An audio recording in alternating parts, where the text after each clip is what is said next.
I guess we are. We are.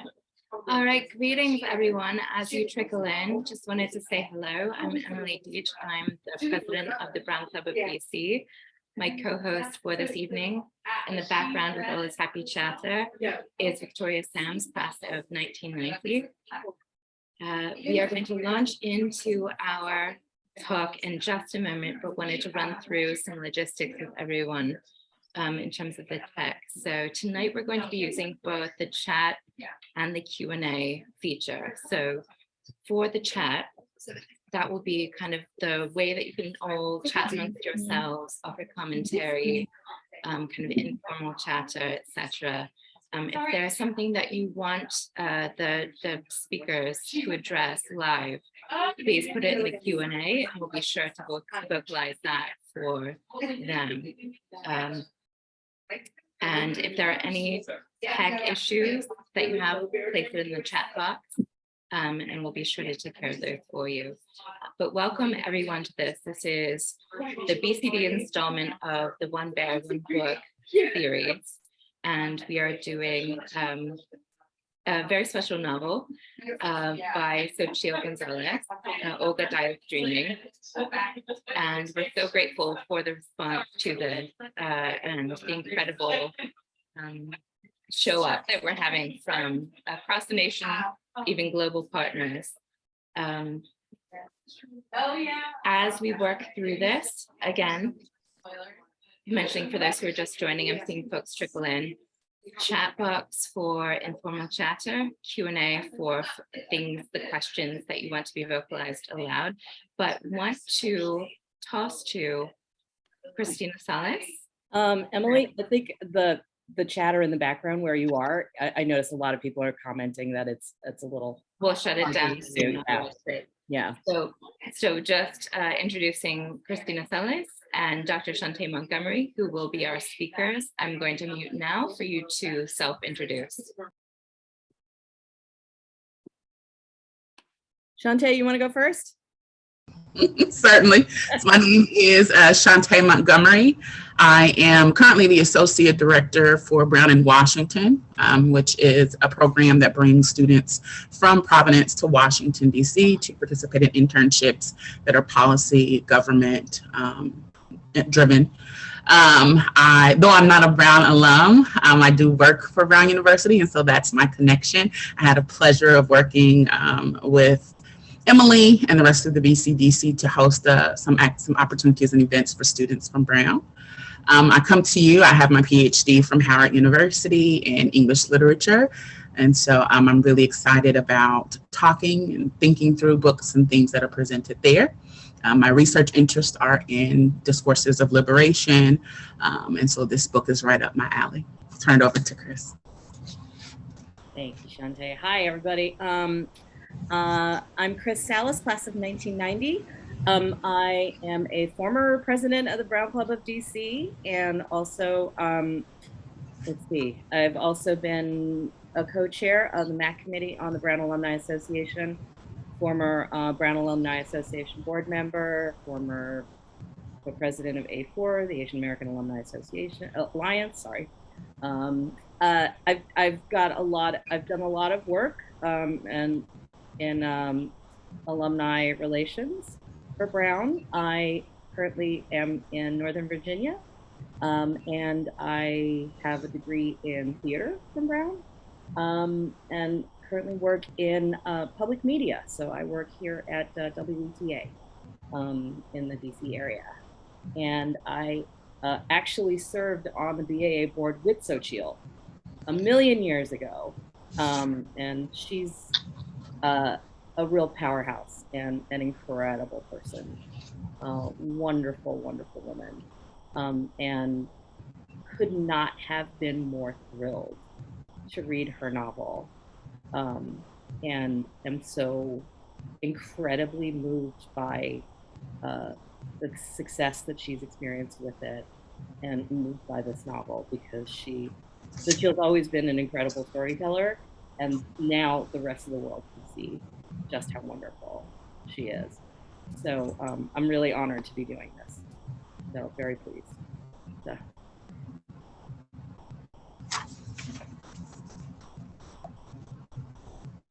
I did a just so we can we had the background noise. So say hello to the happy group here. Yeah, so we're modeling the book club vibe that we're going for here. But want to turn back to both of you begin this conversation that we could have for hours, but we only have 1 hour. So let's jump in. Okay. So really quickly, I see someone in the chat asking about the format for this gathering. And so, Emily, if you wouldn't mind, can you just provide sort of an overview of what this will look like? Absolutely. Thank you, Shantae. So we're kind of beginning with Chris and Shantae and the questions that they have together. They're going to have a discussion for about 20 minutes. And then at that point, we'll switch over to the questions that have been chatted in from all of you, which is really important. So please do that. Chat them into the Q&A feature, and we will do our best to vocalize as many of them as possible to Chris and Shantae to discuss after they've gotten us started with what they want to talk about. And then we'll have a quick close and get you all back to your Sunday evenings. Okay, great. Thanks so much, Emily. Welcome, everybody. So this is a phenomenally rich book. And, you know, Shantae and I have had a couple of brief conversations about themes, and I figured the best place for us to start is to, I guess, for Shantae and I to sort of talk about the themes that sort of called out to us, to both she and I, the most initially, and sort of see if that sort of lines up with what you all experienced when you were reading the book. I know that for me, obviously, race is a theme, but also within that context, also the idea of authenticity, the idea of the concept of generational trauma, and also along with generational trauma, shame, and sort of how that affects your identity, how you present yourself in the world, how you walk through the world. And I think that you see that right at the very, very beginning of the book with the whole issue around the napkins, right? I found that opening to be quite telling, because it quite literally, as I said to a friend of mine, it was quite literally a table setting for the rest of the novel. I felt like the whole discussion, the whole theme, the whole sort of like symbolism of the napkins, you know, it's this thing where on one hand you have Olga and Mabel sort of set up as, you know, in opposition immediately, and sort of in opposition to one another, and sort of having this very interesting kind of two sides to, like, they're two different sides of an experience, what you would think would be a similar experience. And then you have it also as a tool by which Olga can kind of manipulate the others around her as well. Shantae, what do you think? I found that to be interesting. I think it told us a lot about our protagonist, Olga, and the ways in which she navigates the world around her, and even perhaps some of the ways in which she has, you know, learned to navigate the world around her, and how she's able to kind of read people and understand the ways in which people, or what motivates particular groups of individuals. I connect that particular scene even to the conversations that Olga has about Abuelita when she is working to get her into these different programs and opportunities, and how this idea of what it sort of being able to justify the decisions that we make, whether that be to lie, whether that be to quote unquote manipulate people, right? And how in some ways, that's a mechanism that has helped Olga to elevate her status in the world. Mhm. It's also been a way to help her cope and to compartmentalize, as you say, the different traumatic experiences that she's had, both familial and relational, right, and sexual, and all of those sorts of things. Right. And so it Distinguish provided, I herself. guess, for me, that opportunity to get to know Mhm. our narrator and who was speaking to us. Right. Well, and I also think there's the opportunity, using that sort of that tool to, there's a distinguishing that she does of herself, because, and I remember being really struck by, I can get like this idea of, I can give this society matron what she wants for her daughter, and she's not going to know that I had this woman up in Washington Heights sew this, and I'm Mhm. going to charge her this incredible markup, right? And I'm going to pocket like 100 of them because she won't know Mhm. she won't know, she won't be any wiser. And at the same time, it's like, I'm manipulating this woman. I'm also kind of manipulating my cousin and kind of keeping my cousin in her place, Mhm. because she hasn't paid me this kind of respect I believe I deserve, And so a lot of it is, what's your relationship to the respect you believe you deserve, right? Who is it coming from? And how much am I going to make it cost you? And whether or not you're going to know it's costing you something. So the only person that knows that anybody's paying a price is actually Olga Yeah. in that situation. But I think that's highlighted even by the way in which Olga, when she initially meets Mateo, Yeah. wants to know about her, and one of the things that she tells him is that I'm a terrible person. Mm-hmm. And as the reader, I was like, why do you think that you're a terrible person? And it sort of, for me as the reader, I was glazing over these glaring, right, Yeah. issues, because it was sort of justified in a way that was like, okay, she's doing these things that make sense. These people are treating her this way. Right. That it caused me to then, I think, key in just a little bit closer into some of the, I don't want to call it manipulations or keep calling it that, but the ways in which she's maneuvering, and how, from a particular perspective, Olga may be a terrible person. But as we get to know her a little bit better, right, we sort of understand why. Why these choices are being made. It's interesting that you bring up the comment where she said, and she says it more than once in the book, that she's a terrible person. So, attached to that is the whole chapter about her wanting to be Catholic. Yeah. And being and wanting so much to be a part of this tradition, and even in that chapter saying it wasn't about the communion and the dress. It was about being part of something bigger. It was about part of, having, like, essentially, you read between the lines of what she's saying, and it's about her wanting a faith of some kind, or something to believe in, something that was very grounding, which her abuelita was for her, and it was a way of getting closer to a woman in her family, and to have that thing that they share. And I keep thinking, even though she never has that opportunity to sort of to be like baptized and like confirmed and have a community, like to soup to nuts be a Catholic, so to speak, right?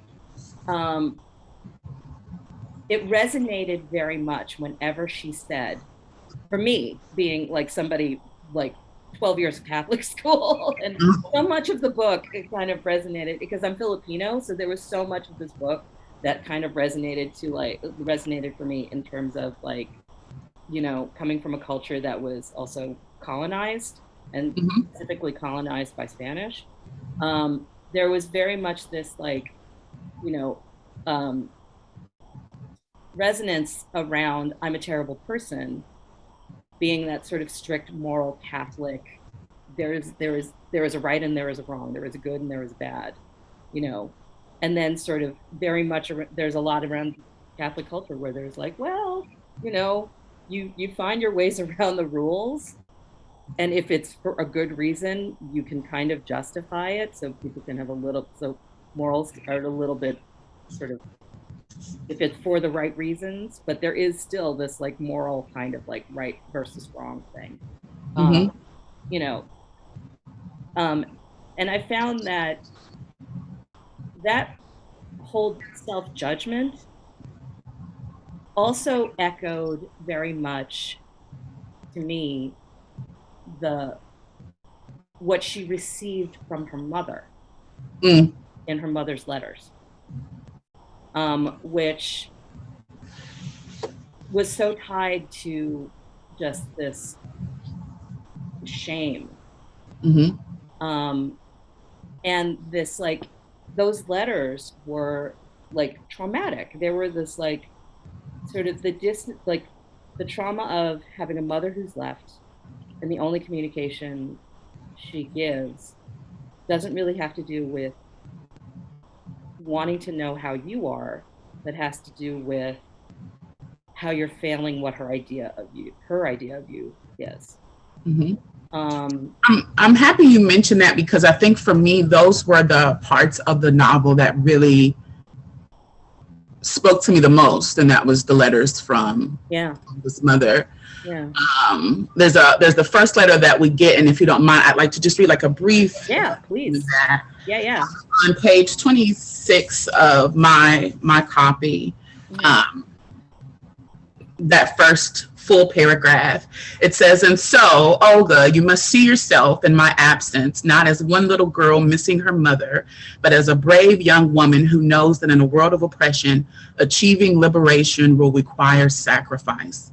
You can't stay in your own room and cry. You can't keep Abuelita up at night with your tears. You have to keep your head held high. You have to be strong, like the revolutionary we raised you to be." Then I'll skip that next paragraph.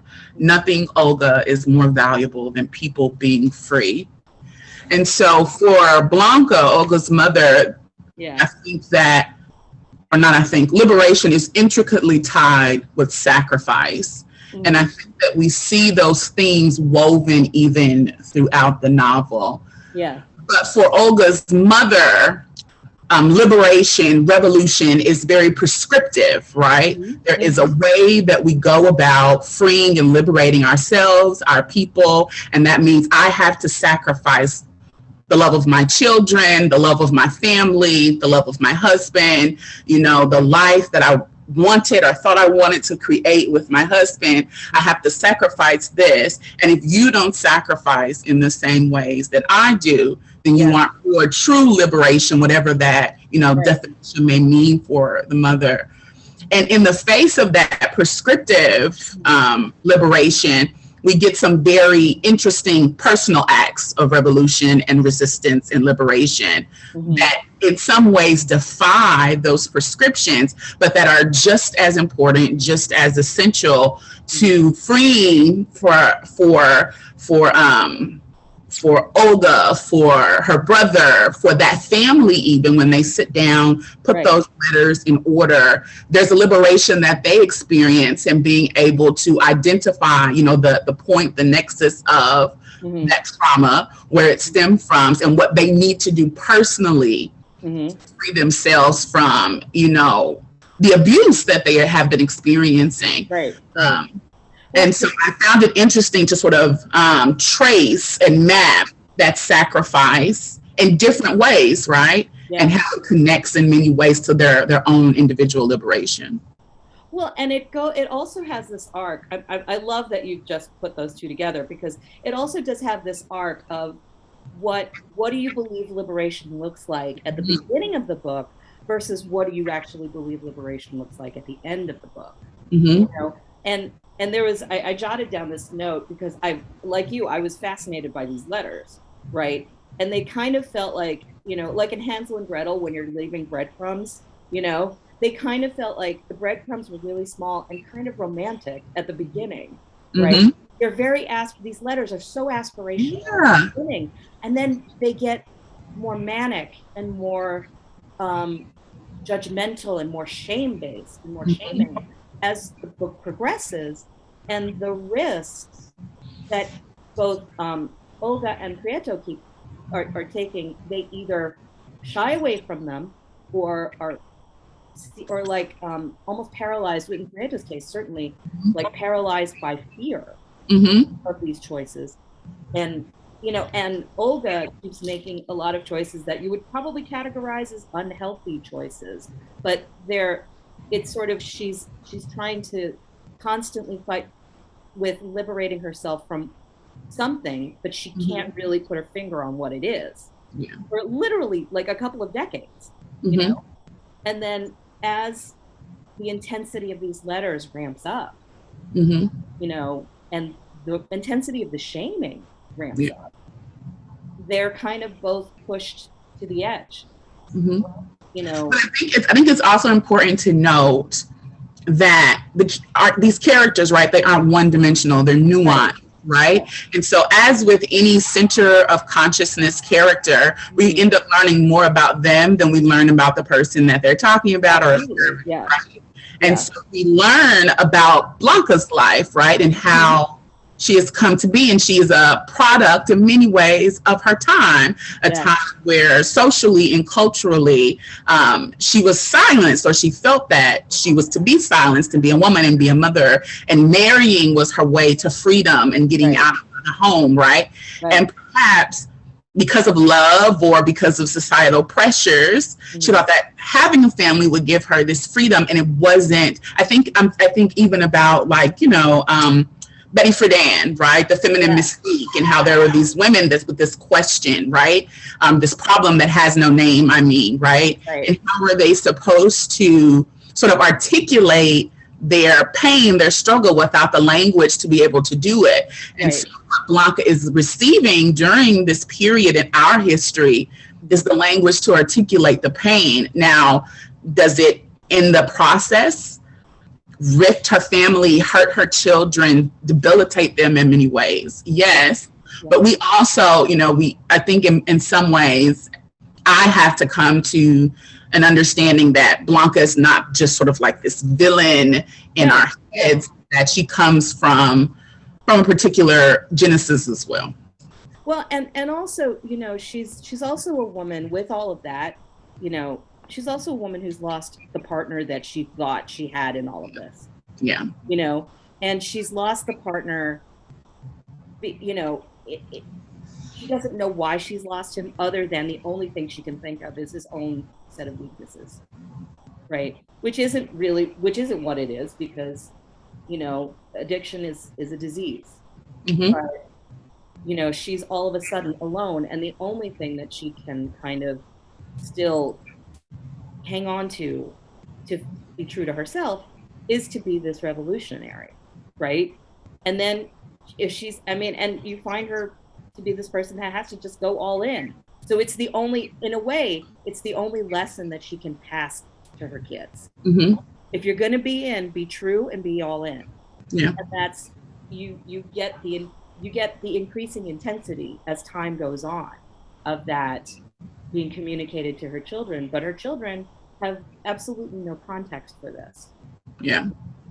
Because she's not a presence in their lives, other than like this just sort of like bodiless voice, And I thought it was, when I got to the end and I realized how many letters had been sent to people, like that, I have to say, I was not prepared for. Like, I had no idea that was, because I thought that was an incredibly interesting choice to have her be somebody who actually spent that much time. Because when you think about how much time that is, like, communicating, not just because because of course with most of the book we're like, oh, she's only communicating with her kids, but to realize that she's been communicating with everybody else, and sort of like and giving her a little bit of this like sort of puppet master kind of role was kind of incredible. It makes me, it's one of the things that didn't confuse me in a negative way, but I was kind of like, oh God, am I missing something else, like something greater here, some other greater like idea that she's trying to communicate with this. I don't know. I there was this conversation that they mentioned about she was sort of sowing these seeds of discord, right? Yeah. The Yeah. family. And it made me wonder, just sort of as an observer, was there, sometimes we do things because, there's sort of like this jealousy there, right? Like, even though she left her family, there were these people there loving her children, Yes. raising her children, being mother figures or maternal figures to her own children. And in some ways, though, when we see her in Puerto Rico with her son, she is this very stoic, still person, right? Who seems emotionless in many ways. Mm-hmm. There had to be some reason why she was choosing to sow these seeds of discord between her children and the individuals who were caring for them. And so it sort of made me wonder, just from experiences, in my own life, we sort of connect to text in that way.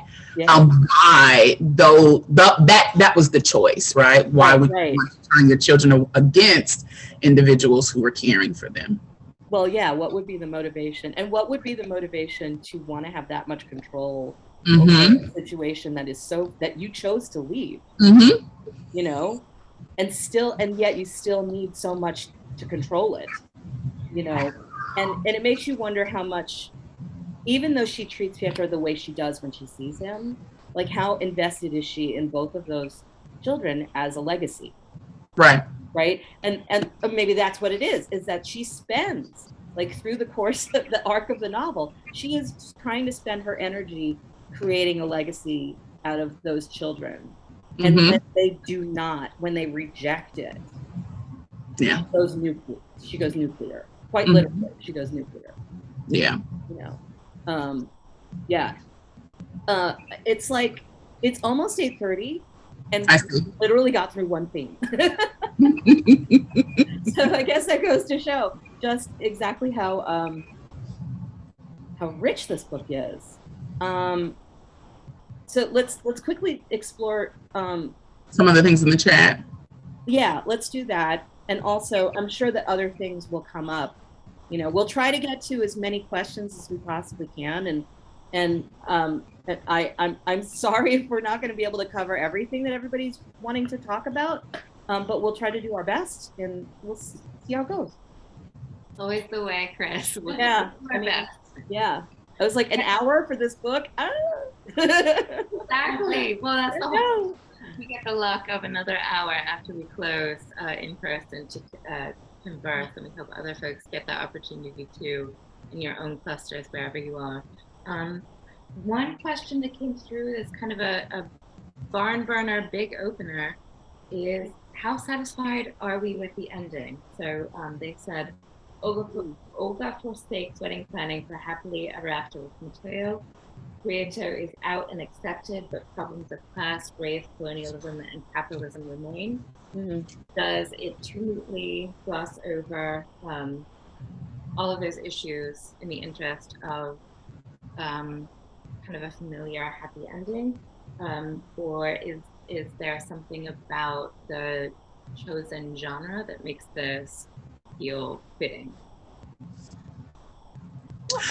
My initial thought was, well, this is just and they lived happily ever after, sort of, ending beside we bury our mother who's still alive and we pretend that she isn't, with us anymore.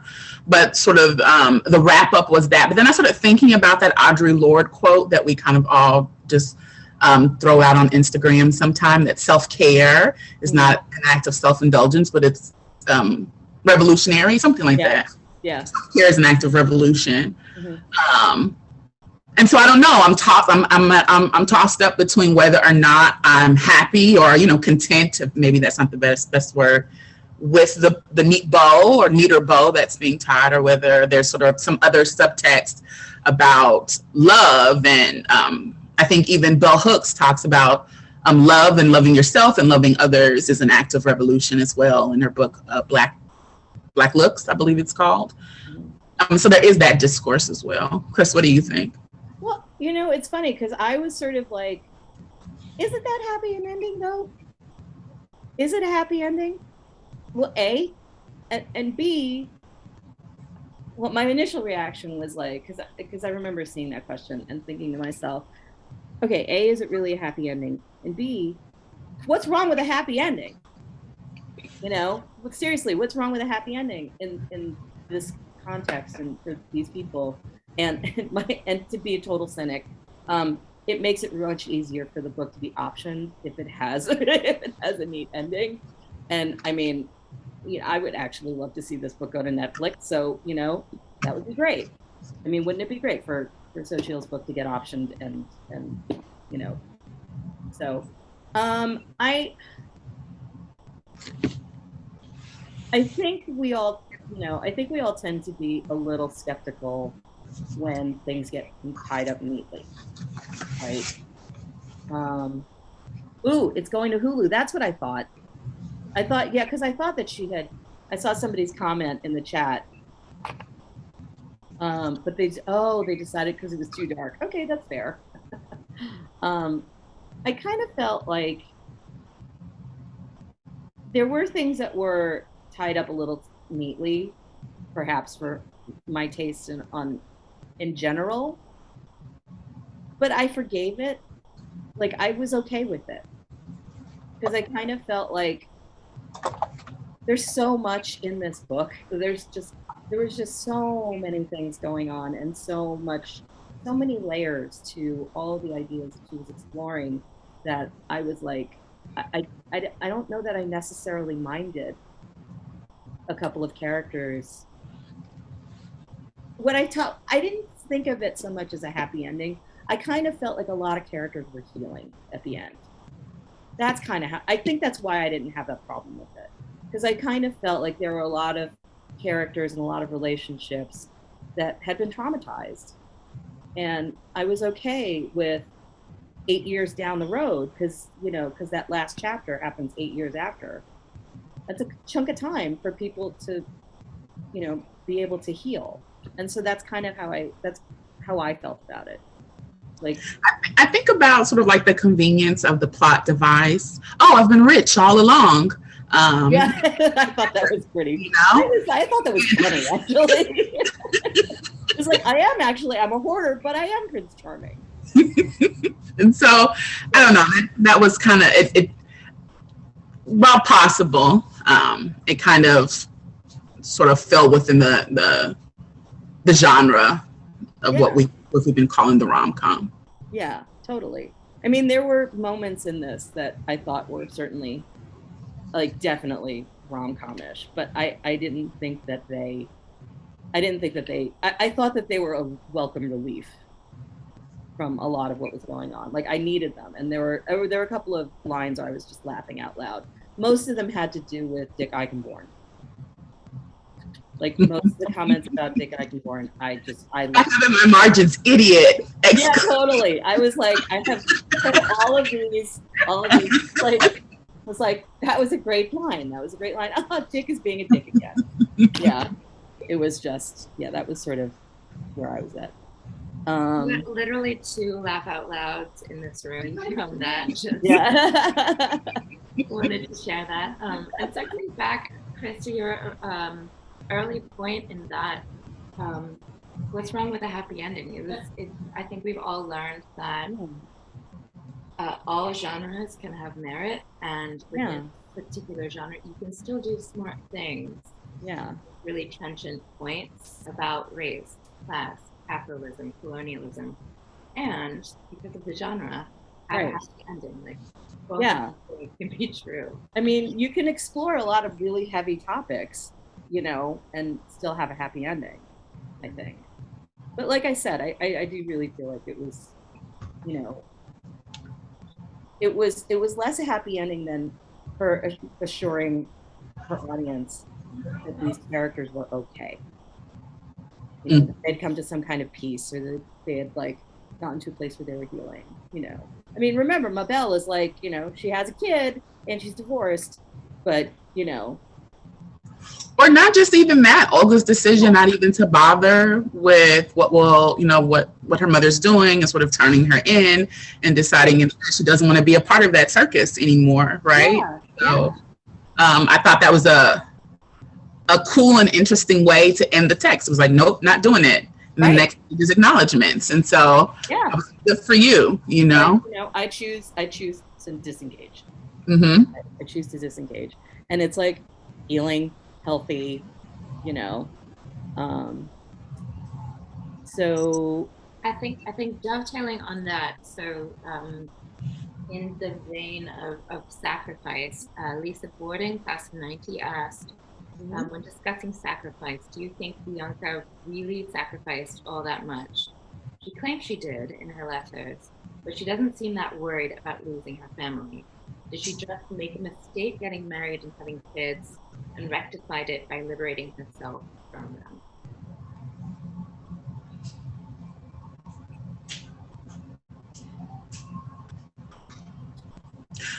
I think if we asked Blanca, she would say that she has sacrificed all. She is the, the model of sacrifice. Yeah, I agree. I don't know that her family and children would see it as a sacrifice as much as some other. They speak a lot about the fact that even her friend, the Karen, right? Some people should never have been mothers, right? And she just doesn't have the gene, I think is what they were saying. Yeah. And so to them, it's less a sacrifice and more selfish, right? It was a choice. Self-centered. It was a choice that she made when she could have made a different choice, which is just not to have been, a mother. And so I think for the characters in the novel, there's a different perspective of the ways in which, I think for individuals, right, we see ourselves a particular way, and those who experience us have a different way of seeing those things. I mean, I think we'd all be hard pressed to say that, like that your choices, the choices that you make might have been perceived differently by the people around you. But your own personal truth is this was a sacrifice. This was, I mean, so both things can be true. Her choice can be a sacrifice in her own mind, and it can be selfish. And that's probably what it was here. I mean, because think about it this way: if she'd chosen to stay with her kids, or if she had chosen, like, to be the mother that she would have expected to have been, then would that have been a selfish choice in the reverse? Like, I mean, or would that have been a sacrifice in another sense, right? There was something that came up in the chat that kind of passed, and it was asking, would we have these similar feelings if it were, I forget his name. Hold on. I want to make sure. The father, Johnny. Johnny, yeah. If it was Johnny who was the revolutionary and left his family, right, as opposed to it being Blanca. And I don't know, it's like by the end of the novel, we sympathize and empathize with Johnny because of his disease. But I think that it stands to reason that there's still the same level of abandonment there that many children of addicts have to deal with. Absolutely. Yeah. And so although Johnny was a revolutionary, right, his revolution was sort of clouded by the disease. But I don't know if we would, of course, I think as readers, I would think, if he presented the way that Blanca presented as she does, I would think that I would have a similar response to the character, whether it was the father or a mother, but perhaps other people have other takes on that. Well, yeah, and I think it's legitimate to say, we might judge a mother who abandons her children more harshly than a father, and perhaps there is something about, because think about it this way: if Blanca was the addict, and Johnny was but Blanca was an addict and Johnny was a revolutionary, how much would we be struggling with that as readers, you know, with her. Because it's also abandonment. Like in both scenarios, she abandoned her kids. Like she abandoned her kids, whether she's an addict or she's a revolutionary. But I think in both scenarios, we both probably have a much more harsh judgment of her overall. It's also the way in which they're represented, right? And so there is a way in which Johnny is presented to the reader that that endears him to our hearts. He loved his children. He wanted to be a father. Are the things that we are told about him. He would take them to the Statue of Liberty and tell them to tell, you know, there are these moments, these endearing moments that we get to see with Johnny and his children that we don't get to see with Blanca. She's always gone. She's always abandoned them in a very tangible, clear way. Yeah. And the abandonment, though similar in Johnny's instance, is not depicted in that way. And so I'd be interested to hear even from the author, you know, her thoughts about when she was sort of fleshing out those characters.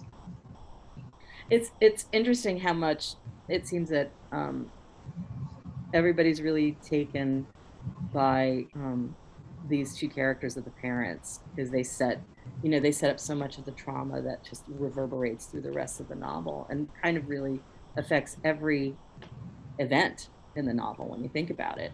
And we haven't even had a chance to look at other characters like Mateo and Dick and you know, I mean, even Megan cracked me up. Cracked me up so much because I was like, I know so many. Had a round of by the way, Shantae, about your comment. A round of about what? About your last comment. So just staying on trauma for a second, one of the questions that came in the chat box was about trauma and authenticity. And I think a poignant question of if you are in a place of trauma, how easy is it for you to also access authenticity or to display that to the world? So I guess there'd been a conversation in the chat box about authenticity and trauma, and the question again was, if you're in a place of trauma, are you capable of being authentic, or do you just have your shell up and feel guarded? Do we have a different lens for somebody who's experiencing trauma as we assess their authenticity or lack thereof?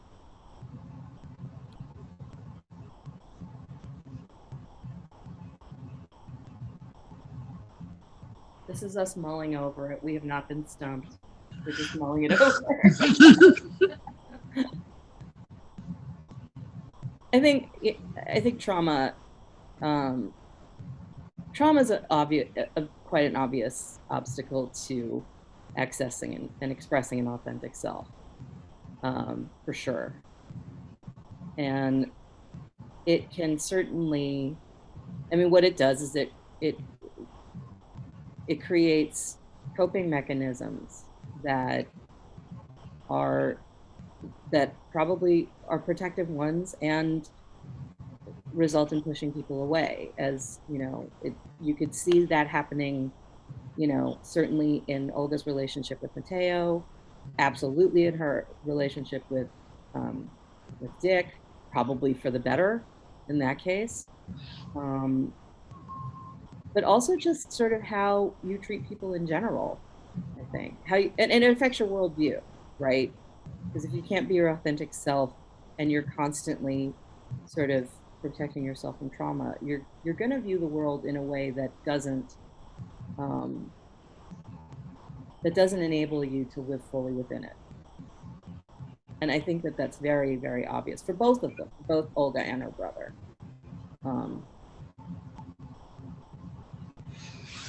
I think about Mateo and his hoarding. Yes. Oh, and Mateo too. In many ways, I don't know, I'm sort of meshing things together in my mind as I'm trying to articulate my thoughts. Well, sort of we see these cycles of trauma and how we are always sort of returning back to the scene of the trauma. sort of replaying things and building up, sort of these same sort of responses and things like that. And for Mateo to recognize that he is in that particular space, and to articulate it. And to articulate that he is in, that particular space, I think is one of the ways that this particular character is wanting to shine a light and to heal, some of those experiences. And we see Olga, who was not at that point ready, right? And though she was always returning back to those traumatic spaces, reading those letters, mulling over those memories, thinking, internally about those sorts of things. Making choices that she knows. Yeah. Get her back to a bad place. But it reminds me of, the scene in Beloved where Pauldie's like, she's a friend of my mind, right? The pieces I am, she takes them and makes them whole. And so in thinking about perhaps the quote unquote happy ending is indicative of sort of this release that these characters are able to feel after recognizing that they share trauma, which, can be problematic in some regards, but that they have sort of some experiences that are akin to each other's and how they are working or actively working through them, right? Once one has decided to heal themselves and go through the process and the steps, I think that's when the authentic self can sort of come up from up under the shame of the life experiences that they have had. And so while in trauma, no, we see Olga is not ready to bear herself, to share her story, to get out, what's going on internally. But it's through sort of the relationship that she cultivates with Mateo, the awareness that she is coming to about her own life and her experience, the community of women that she is with her Tia and with Mabel, that help her to sort of come out from up under, or to begin to, seek to come up from up under some of the shame and trauma and to be authentic in the world that she is creating and cultivating. Well, then it's interesting you sort of, I like the way you characterize that, because then it reminds me of that second to last scene where they literally excavate all those letters. And and those letters, like, that's the very beginning of the healing process, right? It's literally an excavation of trauma. And so when and then the very next thing is we jump 8 years. We bury it, right? We decide we bury it. Yeah. She's dead, right? Yes. And that's sort of a therapeutic, cathartic cleansing, right? I get to decide my boundaries, who I, accept into this sacred space that I'm creating. I don't tell my mother about this relationship that I have because it's sacred. Right. And as she had invited her into that space before, she made a conscious choice not to do that this time. Right. And so we see her. Considering, how much her mother uses the relationship with Dick to manipulate her. And in the most awful way. Yeah. And so I think that we see some healing, some authenticity that's beginning, right? We don't get that fully actualized, but we can see some beginnings and some remnants of that. I know we're at 8:51. So. Yes. Yeah. We are. And so many great questions popping up on the chat. Yeah, one final question. Keep it going, guys. Keep talking amongst yourselves. But one more for you two from the chat box was, did the title create suspense for anybody else? I kept wondering if the novel, and this is from Amy Ramos, I kept wondering if the novel was going to end up being narrated by a dead protagonist, like Sunset Boulevard. Or The Lovely Bones, until the poem, the source of it, revealed as the titular inspiration. So what were you, when you break open a book called Olga Dies Dreaming? I thought Olga was going to die. I thought that I And it wasn't until maybe like the second or third mention of the poem that I said, well, let me go ahead and read this poem. Yeah. To see, I think it was when she was she read it, spoke it out to Mateo by heart. And then I started, and then it started to make sense. And I was like, okay, I can stop sort of like waiting for this death. Or, death of sorts, perhaps. Right. The literal actual death that I was waiting for. I was hoping she wasn't going to die. I was hoping she wasn't going to die because I also didn't want to have a conversation with Xochitl about, like, why did she have to die? I don't understand why she had to die. But similarly, when I realized it was part of a poem, I was like, okay, she's not going to die. It's like, this character is not going to die. I can relax. But I was really hoping. I didn't think she would. I just had a sense that she probably wouldn't, but I was really hoping. I don't want people to. But I so appreciated Mateo's, interpretation of the poem and how it gave a different way to think about this thing that has sort of loomed over. I mean, this is her name, for goodness sake, right? And to think, I have this very black or white, these paths that I have to take. And I think for Mateo, it was like, well, no, that I don't interpret it that way. I think that this is an opportunity for you to think about how the community helps you, to be liberated, which is, I think indicative of her experience in the novel too. And also, he's a third person to tell her what her name means. He gives her a third choice of how to see herself, right? And at the end of the book, that's what she chooses.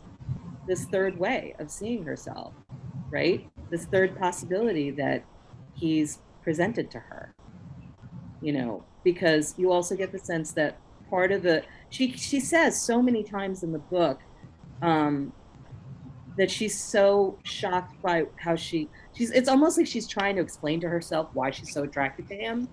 And a lot of it is this sort of like kind of being gobsmacked at being seen, and it's just this sort of real surprise and kind of like, he's not what I ever imagined, but he sees me and I don't mind. And so that's the thing that's fascinating to her. And she doesn't feel threatened by it at all. And it's so plain between them, which was kind of really nice to read. I like the idea of choice. That she, if we go with that thinking, there were three choices laid in front of her. Yeah. And she chose, so it wasn't Mateo defining for her who she was. No, I don't think it was that. Describing to that definition, but her choosing. Yeah. And that, if I could frame it that way, that makes me a little bit more Yeah. I think he's just, sometimes you can choose it. Yes, she chooses it. He just is like, what about this? And she's like, that's what I choose. But she obviously, I mean, it's, yeah. I love the optimism, and that's so part of why I love doing big book talks like this with all of you wonderful smart people, is that you bring different takes, because I was not in the least expecting that Olga would die. When I read it, because I come from a working class background, I took it as entirely metaphorical, because most working class people are used to dying dreaming. Like, we have these beautiful images in our so few of us are able to bring them to fruition. So that's sort of what I thought. Olga Dies Dreaming, just a daydreamer, a big thinker. That's where my mind went. So I love that other people's minds went like to a completely different place. And we're all glad, I think, that Olga didn't literally die dreaming. We're very relieved that Olga did not die, or didn't die. Yeah. So before we get to closing remarks and wrapping up, Shantae and Chris, would you like to kind of talk a bit about your final closing thoughts? Anything?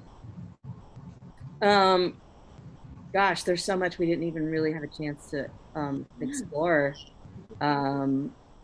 with this, but this is why we hope people continue the conversation. Yeah, I would just like to encourage people to, if you're having conversations on your own and you're like, having little book club meetings during this, I would encourage you all to please just, share your thoughts with each other, because it's such a rich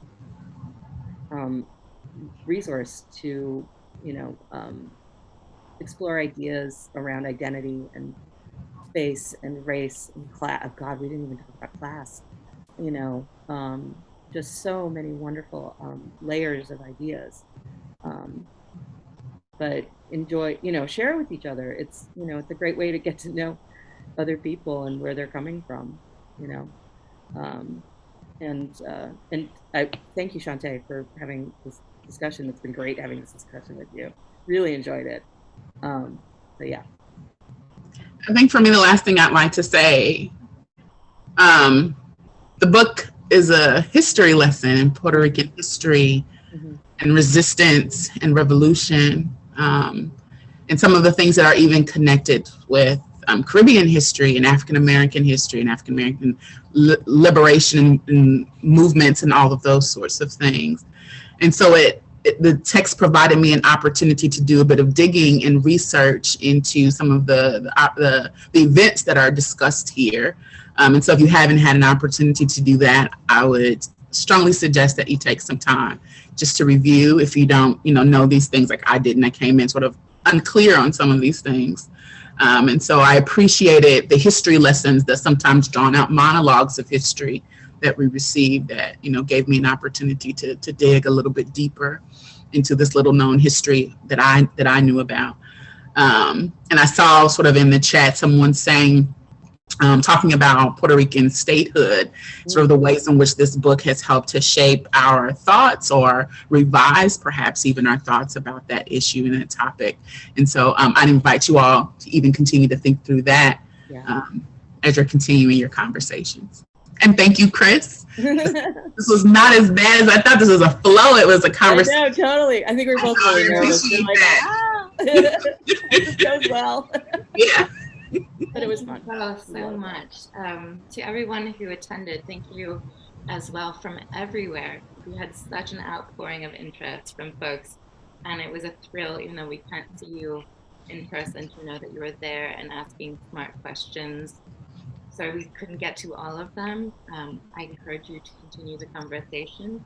This is part of a series. So the next one will be hosted by the Brown Club of Miami on February 23rd at 7 p.m. That was Thursday. It will be Edwidge Danticat's novel, and Edwidge is a Brown alumna as well, so that will be special.